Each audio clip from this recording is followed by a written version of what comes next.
Muy buenos días, nos encontramos una vez más para grabar un videíto, en este caso de la serie de reacciones químicas. Hoy charlaremos sobre estequiometría. La idea de este video es entender qué es la estequiometría y realizar varios ejemplos de diferentes cálculos estequiométricos para poder resolver reacciones químicas. Primero tenemos que saber que la estequiometría es una parte de la química que estudia las relaciones cuantitativas entre cada una de las sustancias involucradas en una reacción química. A la hora de hablar de cantidades, podemos hacerlo en gramos, en moles, en mililitros, si estamos hablando de un volumen, o incluso si quisiéramos calcular también cantidad de moléculas, algo que no es muy práctico ni muy usual, pero también se puede hacer. ¿De qué sustancias estamos hablando? De cualquiera presente en una reacción química, obviamente. Es decir, podemos hacer cálculos entre reactivos, entre productos, entre un reactivo y un producto. ¿Bien? Cualquiera de estas opciones son cálculos que entran dentro de lo que es la estequiometría. Y obviamente para trabajar con cálculos estequiométricos tenemos que asegurarnos que la reacción se encuentre balanceada. Si la ecuación no está balanceada, no podemos trabajar, no podemos hacer ningún cálculo estequiométrico. Para entender bien esto, hay que ir a los ejemplos. Pero antes de trabajar con un ejemplo de una reacción química, vamos a trabajar con la preparación de un sándwich. Y obviamente esto no es una reacción química, acá no hay transformaciones de unas sustancias en otras, pero sí nos va a venir muy bien para entender qué es un cálculo estequiométrico. En esta imagen, que sería una especie de ecuación química, una especie de reacción química, vemos que con dos panes, una feta de queso y una feta de jamón se forma un sándwich. ¿Bien? Entonces acá, si esto fuera una reacción química, que repito no lo es, los panes, el pan, el jamón serían los reactivos de esta reacción y el sándwich sería el producto. ¿Bien? Si esto lo quisiéramos escribir como una ecuación química, lo podríamos escribir más o menos así. La P representaría el pan, la Q representaría el queso, la J representaría el jamón y el sándwich sería PQJP. ¿Ven? Pan, queso, jamón, pan. Ahora, esta ecuación no se encuentra balanceada. Si una ecuación no está balanceada, yo no puedo trabajar. Así que acá falta un 2 delante de la P, indicando que tenemos dos rebanadas de pan por cada sándwich. ¿Bien? Ahora, ¿qué es un cálculo estequiométrico? Es un cálculo que responde a una pregunta como esta. ¿Cuántos sándwiches puedo preparar con 10 rebanadas de queso? Eso que nosotros vemos arriba en la imagen y en la ecuación química sería como la receta para preparar un sándwich. Un sándwich. Esa es nuestra receta. Ahora, nosotros, con esta receta, basándonos en estos datos, podemos preparar 10 sándwiches, podemos preparar 20 sándwiches, 50, 60, medio sándwich o 1,45 sándwiches si quisiéramos, aunque obviamente en la práctica no lo haríamos. Entonces, un cálculo estequiométrico me indica qué cantidades de cada uno de los reactivos o de los productos voy a necesitar para preparar lo que yo quiero. Y siempre nos vamos a basar en la receta, en la ecuación química y los coeficientes estequiométricos que allí tenemos.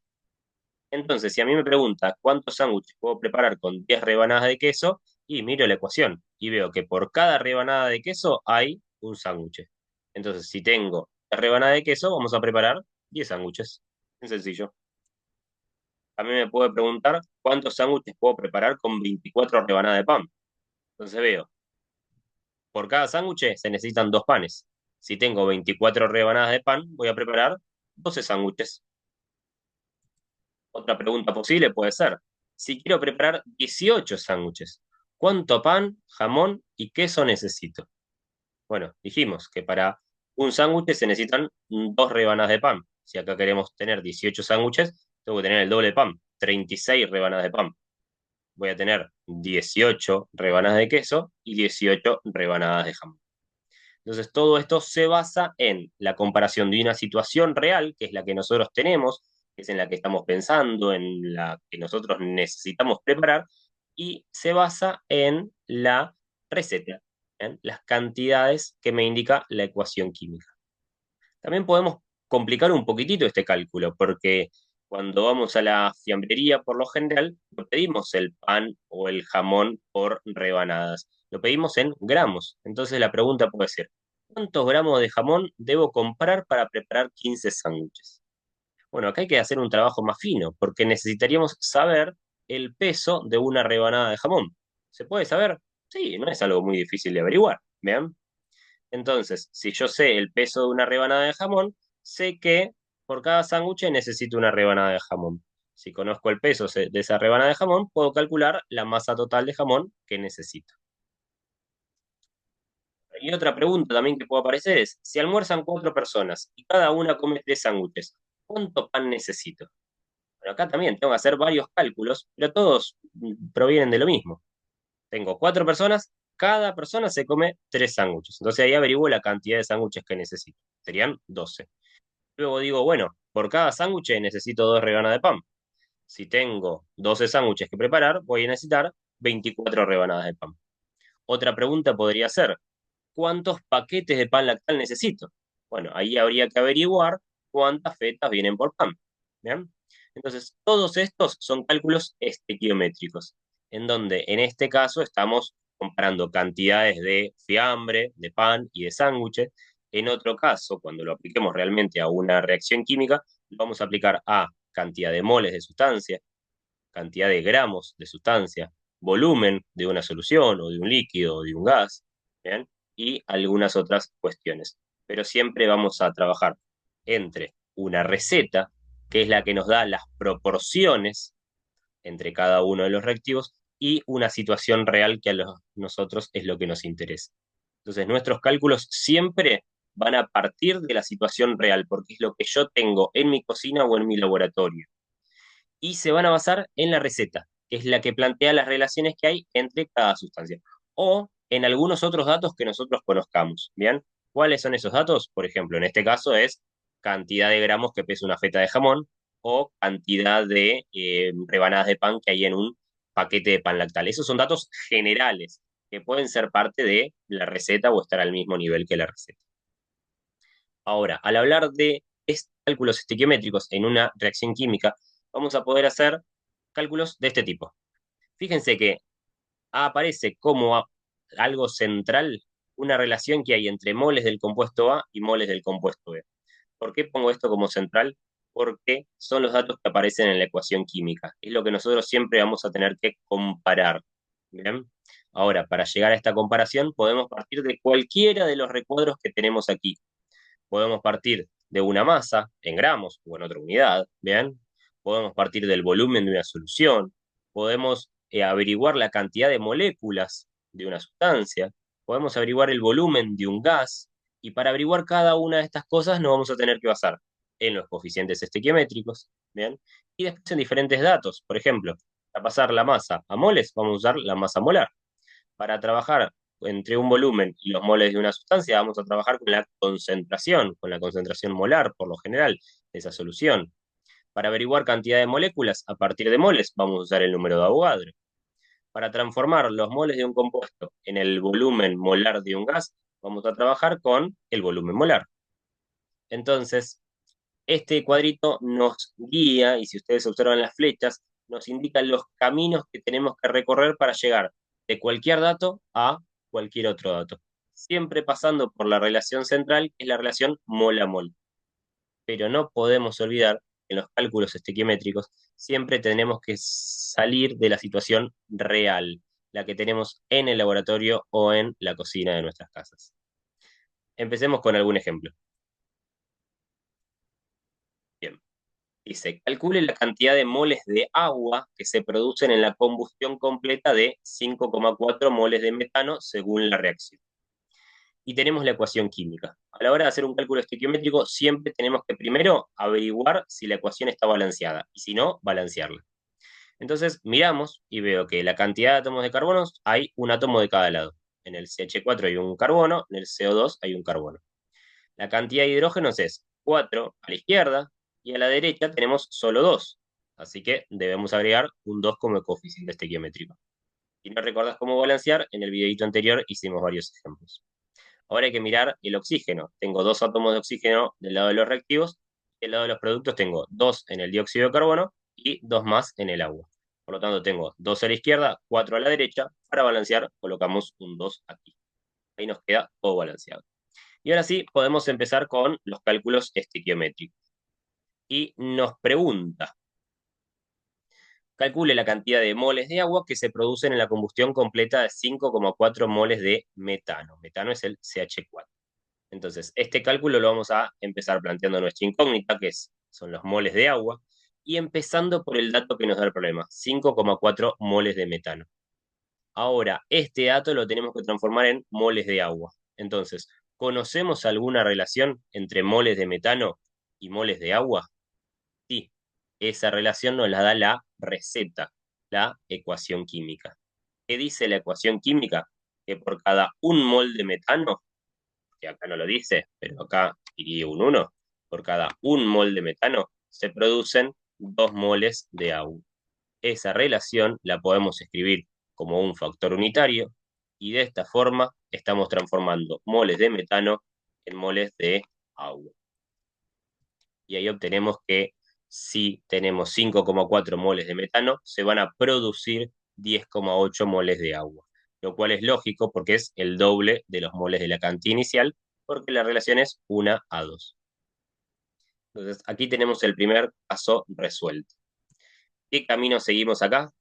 Empezamos en moles de A y teníamos que llegar a moles de B. En este caso partimos de los moles de metano y queríamos obtener los moles de agua.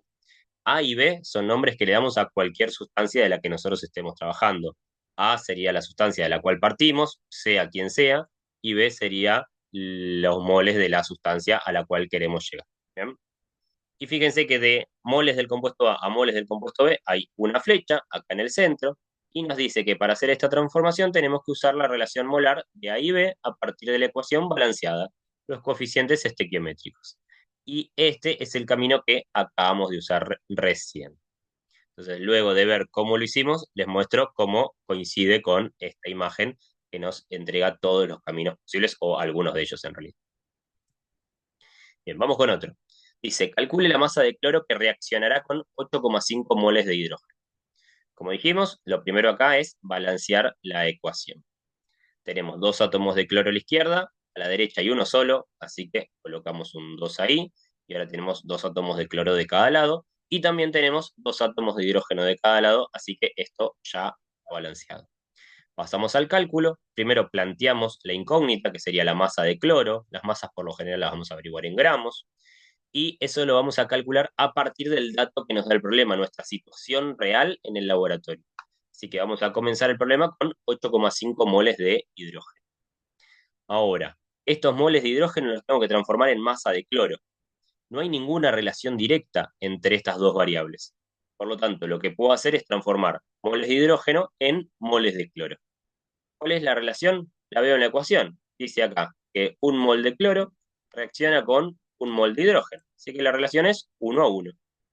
Y ahí puedo simplificar moles de hidrógeno con moles de hidrógeno. Y ahora ya estamos trabajando con moles de cloro. Y transformar moles de cloro en masa de cloro es muy fácil, porque eso lo hago con la masa molar, la masa de un mol. Un átomo de cloro tiene una masa de 35, como acá tenemos 2 átomos de cloro, la masa va a ser el doble, 70. Entonces, de esta forma, moles de cloro se van con moles de cloro y obtengo la masa del cloro en gramos. 595 gramos de cloro serán necesarios para reaccionar con 8,5 moles de hidrógeno. Vamos a ir ahora a el cuadrito y vamos a ver qué camino utilizamos. Partimos de moles del compuesto A, que eran los moles de hidrógeno, y teníamos que llegar a la masa en gramos del compuesto B, que era el cloro. Entonces, hay que buscar qué flechas nos llevan de esa punta a esta otra. Entonces, el primer camino es transformar moles del compuesto A en moles del compuesto B, que lo hicimos con los coeficientes estequiométricos, 1:1 era la relación, y luego transformamos moles del compuesto B en masa en gramos del compuesto B, y eso lo hicimos con la masa molar.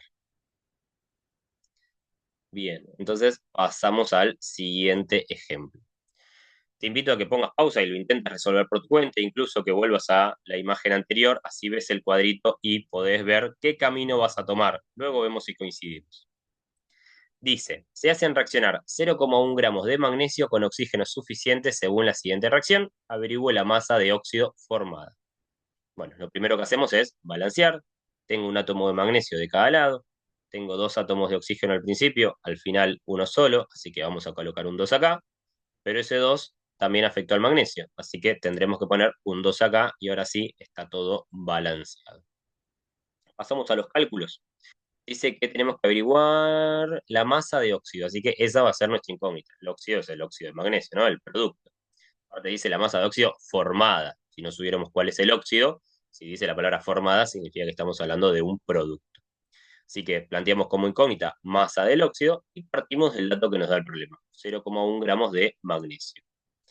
Ahora, transformar masa de magnesio en masa de óxido de magnesio, imposible hacerlo directamente. Recuerden que la forma de relacionar una sustancia con otra es siempre mol a mol. Por lo tanto, acá vamos a tener que transformar esta masa de magnesio primero en moles de magnesio. Luego los moles de magnesio los podremos transformar en moles de óxido de magnesio.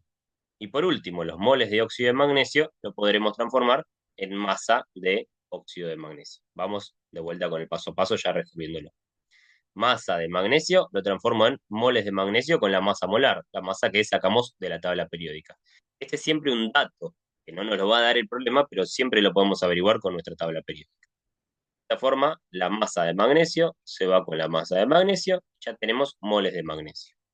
Ahora, los moles de magnesio los puedo relacionar con los moles del óxido de magnesio, con los coeficientes estequiométricos. Vemos acá que por cada 2 moles de magnesio se producen 2 moles de óxido de magnesio. De esta forma, simplifico. Recuerden que siempre se simplifica cruzado, por eso nosotros escribimos los datos a nuestra conveniencia. Vemos quién va al numerador y quién va al denominador, siempre con relaciones lógicas, obviamente. Y ahora podemos transformar los 2 moles de óxido de magnesio en la masa del óxido de magnesio.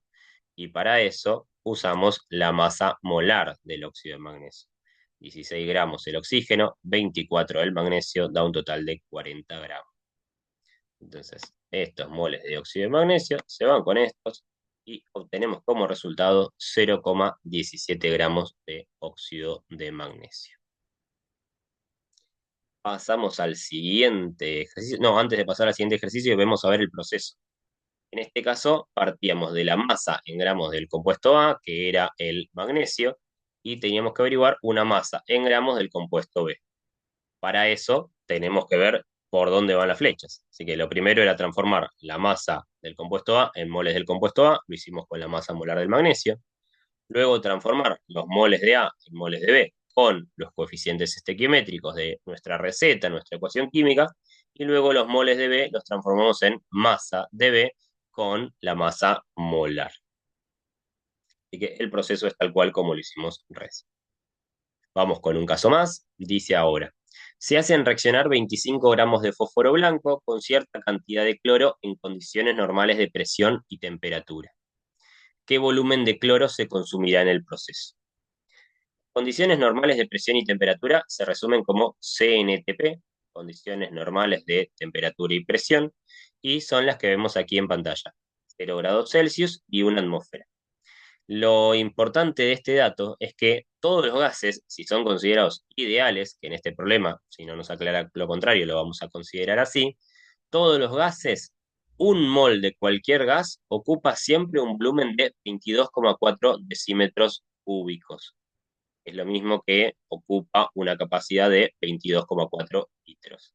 Entonces, con este dato nosotros podemos averiguar el volumen de gas que se va a consumir o a producir siempre que hablemos en condiciones normales de temperatura y presión.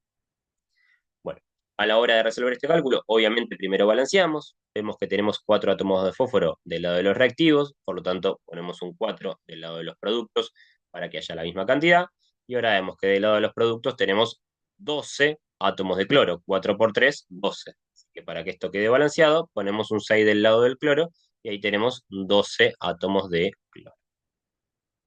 Bien. Hacemos el cálculo ahora, averiguamos el volumen de cloro, así que esa va a ser nuestra incógnita, y lo hacemos a partir de los 25 gramos de fósforo. Y ahora tengo que empezar a hacer transformaciones. De vuelta, gramo de fósforo en volumen de cloro directamente no lo podemos transformar. Entonces, hacemos las transformaciones que nos sirvan. Los gramos de fósforo lo transformamos en moles de fósforo con la masa molar.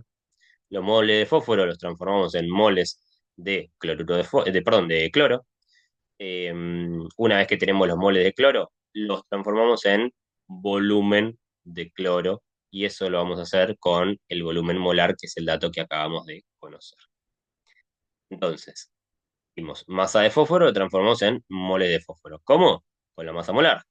Un átomo de fósforo tiene una masa de 31.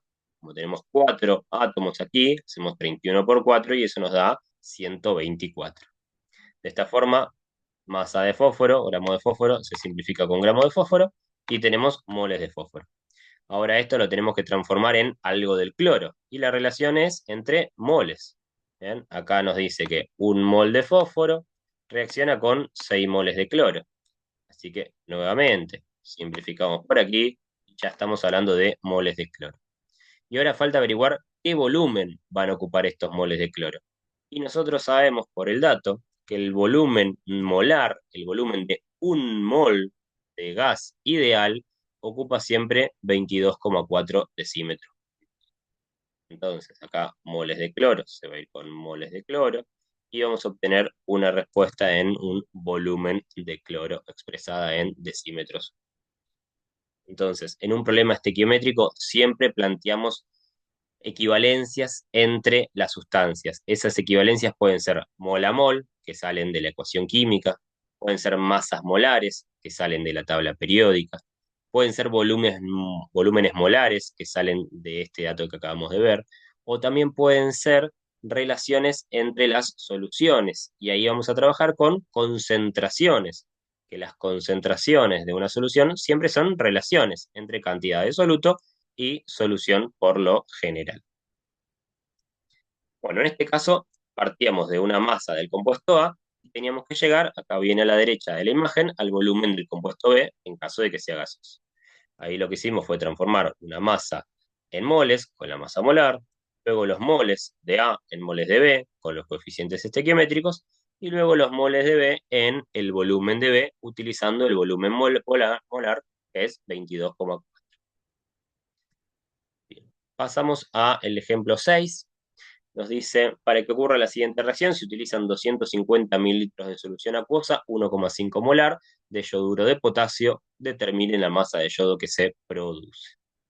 Bueno, acá primero balanceamos, vemos que hay 2 átomos de bromo del lado de los reactivos, para eso ponemos 2 delante del bromuro de potasio, y luego ahora tenemos 2 átomos de potasio del lado de los productos, así que ponemos un 2 por aquí, y de esa forma también se balancea el yodo. Ahora pasamos al cálculo. Dice, determine la masa de yodo. Ese va a ser nuestra incógnita. Y luego la pregunta es, ¿de qué dato partimos? Porque acá hay 2 datos. El tema es que, de vuelta, siempre tenemos que partir del dato concreto que tenemos en nuestro laboratorio, o que queremos tener. En este caso, el dato concreto es el volumen de la solución, no la molaridad, porque la molaridad es una concentración, es decir, es una relación entre variables. 1,5 molar significa que tenemos 1,5 moles por cada litro de solución. Eso no significa que tenemos ni 1,5 moles de soluto ni que tenemos un litro de solución. Por lo tanto, no podemos comenzar nuestro cálculo con este dato. Si en algún momento lo vamos a usar. Si querés recordar cuestiones sobre soluciones o concentración, tenemos un videito que habla sobre eso, podés ir a mirarlo luego.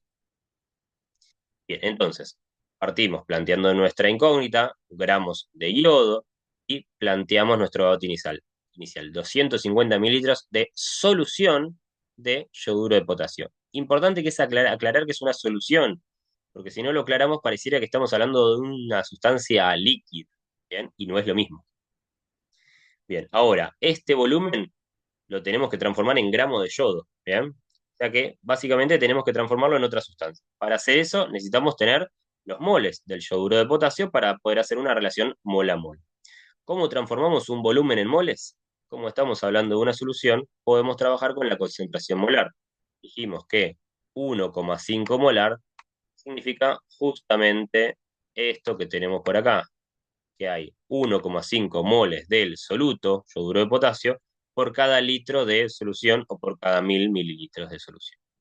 Entonces ahora sí, este volumen de solución se va con este, ya tenemos esto expresado en moles de yoduro de potasio. Ahora tenemos que hacer la transformación mol a mol y según la ecuación química vemos que 2 moles de yoduro de potasio equivalen a 1 mol de yodo. Lo escribimos como factor unitario. Simplificamos moles de yoduro de potasio con moles de yoduro de potasio y ahora estamos trabajando en moles de yodo. ¿Qué tenemos que hacer ahora? Transformar los moles de yodo en gramos. ¿Cómo lo hacemos? Con la masa molar. La masa molar, recuerden aparte que se llama masa molar. ¿Qué significa eso? Que relaciona masa con moles. La masa molar del yodo es 254 gramos mol, porque un átomo de yodo tiene una masa de 127, dos átomos de yodo el doble. Moles de yodo se van a ir con moles de yodo y ahora tengo como resultado final la masa de yodo que estábamos usando. Si vamos a nuestro cuadrito, vemos que partimos de un volumen de una solución del compuesto A y queríamos llegar a la masa en gramos del compuesto B. Para eso tuvimos que hacer primero una transformación de volumen en moles usando la concentración molar. Acá podríamos haber utilizado otra unidad de concentración tranquilamente si es que lo teníamos. Bien. Después moles de A lo transformamos en moles de B con los coeficientes estequiométricos como hacemos siempre. Y moles de B por último lo transformamos en masa de B usando la masa mol. Entonces siempre fíjense la dirección de las flechas de acuerdo al camino que vayan a tomar. Pasamos al último ejemplo. Como sabemos, siempre primero balanceamos la ecuación, vemos que hay un átomo de zinc de cada lado, pero vemos que hay un átomo de hidrógeno del lado de los reactivos y dos del lado de los productos, así que ponemos un 2 por acá, y eso también permite que se balancee el cloro, porque ahora hay dos átomos de cloro de cada lado. Así que una vez balanceada, leemos el problema. Dice, ¿qué volumen de solución 0,1 molar de ácido clorhídrico se necesitan para reaccionar con 15 gramos de zinc? Bueno, nuestra incógnita acá va a ser el volumen de solución de ácido clorhídrico. Y el dato con el cual tenemos que empezar son los 15 gramos de zinc, que es el dato real que tenemos en este problema. Recuerden que con la molaridad no podemos arrancar porque es un dato donde plantea una relación. Así que empezamos con los 15 gramos de zinc y ahora tenemos que preguntarnos, 15 gramos de zinc, ¿cómo lo relaciono con un volumen de solución de ácido clorhídrico? Directamente no puedo, pero lo que sí puedo hacer es transformar los gramos de zinc en moles de zinc y una vez que tengo los moles de zinc, lo puedo relacionar con los moles de ácido clorhídrico. Entonces vamos por ese camino. Cuando tengamos los moles de ácido clorhídrico, ahí utilizaremos el volumen molar que nos da el volumen molar no, concentración molar que nos da el problema y podremos obtener el volumen. Bueno, entonces dijimos, masa de zinc lo transformo en moles de zinc. Para eso uso la masa molar, simplemente miro la tabla periódica y ya la tengo. Gramos de zinc se simplifican con gramos de zinc y ahora los moles de zinc los relaciono con los moles de ácido clorhídrico. Por acá vemos que un mol de zinc reacciona con 2 moles de ácido clorhídrico, lo planteo como factor unitario, mole de zinc se va con moles de zinc, y ahora los moles de ácido clorhídrico los tengo que transformar en un volumen de solución de ácido clorhídrico. Y para eso uso el dato del problema, que también es una relación posible, y dice que 0,1 molar es la concentración, por lo tanto eso significa que tenemos 0,1 moles de ácido clorhídrico por litro de solución, o por cada 1000 mililitros de solución. Esto lo puedo escribir en este sentido o al revés. Como son relaciones, no hay problema cómo las escriba. Las voy a escribir a mi conveniencia para poder hacer las simplificaciones necesarias. En este caso, mol de ácido clorhídrico se va con mol de ácido clorhídrico y finalizo con litros de solución de ácido clorhídrico, que es lo que estábamos buscando. Bueno, en este caso, lo que hicimos fue partir de una masa del compuesto A, que era el zinc, y averiguar el volumen de solución del compuesto B. Fíjense la dirección de las flechas para llegar de una punta a la otra. Primero tuvimos que transformar masa en moles, o la masa molar del zinc, luego moles de A en moles de B, con la relación estequiométrica a través de los coeficientes estequiométricos, y por último los moles del compuesto B, que era el ácido clorhídrico, los transformamos en un volumen de solución con la concentración molar, con la molaridad. Este cuadrito nosotros lo analizamos después de cada problema para que vean de dónde salía toda la información. No, en realidad, para que vean el camino que seguimos. Quizás lo que conviene es que ustedes, a la hora de encarar un problema, primero miren esto, ¿bien? Ahí vean qué camino tomar y luego lo resuelvan. Pero practicando este cuadrito no es necesario.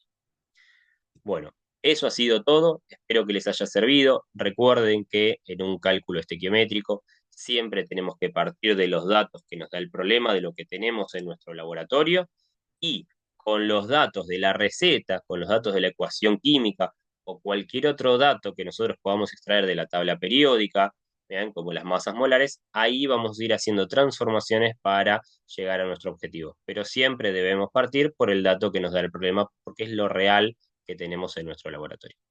Espero que les haya servido y próximamente seguramente habrá otro video de reacciones químicas, esta vez hablando sobre reactivo limitante. Adiós.